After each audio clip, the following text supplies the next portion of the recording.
Международная организация «Движение против голода» осуществляет свою деятельность в Абхазии с 1994 года. Последние годы она направлена на борьбу с насекомыми-вредителями. Представитель организации Эрвин Блау отмечает, что наиболее сложная ситуация сложилась в восточной части Абхазии.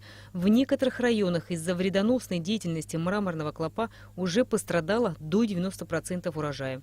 Мы только что были позавчера в Галском районе, в Нижней Гали, sa našim сотрудницами тоже из сельскохозяйственного министерства, были вместе, несколько домах мы пошли, к сожалению, люди потеряли весь свой урожай, мы были тоже, скажу вам, старшая женщина, пенсионер, все, что она могла, какой прибыль иметь от орехи или от инжира или от винограда, просто она все потеряла. Так что ситуация не очень хорошая. На сегодняшний день не существует четких методик борьбы с этими насекомыми без ущерба окружающей среде и здоровью человека. В прошлом году Институт сельского хозяйства Академии наук Абхазии совместно с краснодарскими коллегами сумел выявить и отличить мраморного клопа от местного древесного щитника. Это значительно упростило работу в борьбе с вредителями,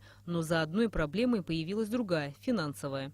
В Галском районе, Большинство, в Творчалском и Чамчильском мы сделали с Министерством сельского хозяйства вместе пошло опрыскивание, но это не дало очень большой результат. Мы знаем, что один раз попрыскивать с пестицидами недостаточно. К сожалению, надо 4, 5, 6, 7 раз, но это экономически уже невыгодно. Большинство вредителей проникает на зимовку в жилые дома. После зимней спячки все эти клопы разного вида выползают из домов и лесов.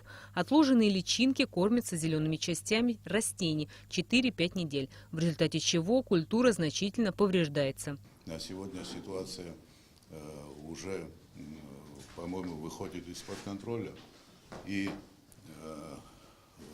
меры такого характера, что тут надо принимать какие-то глобальные решения, и поэтому недостаточно то, что мы, это может быть в прошлом году, может быть и дало бы эффект, если мы то, что в этом году сделали в прошлом году, если бы сделали, может быть приостановило. Но распространение идет уже вплоть до Гудаутского района.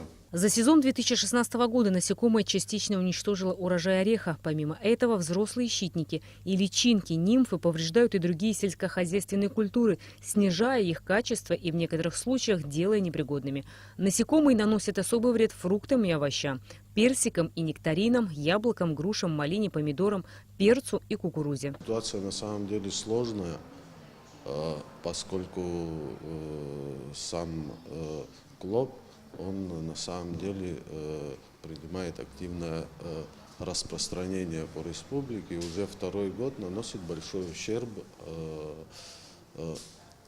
урожаю сельскохозяйственной продукции. В основном это орех, фундук и также остальные культуры, то есть клоп, он практически всеядный и повреждает большой ассортимент культур, которые произрастают у нас.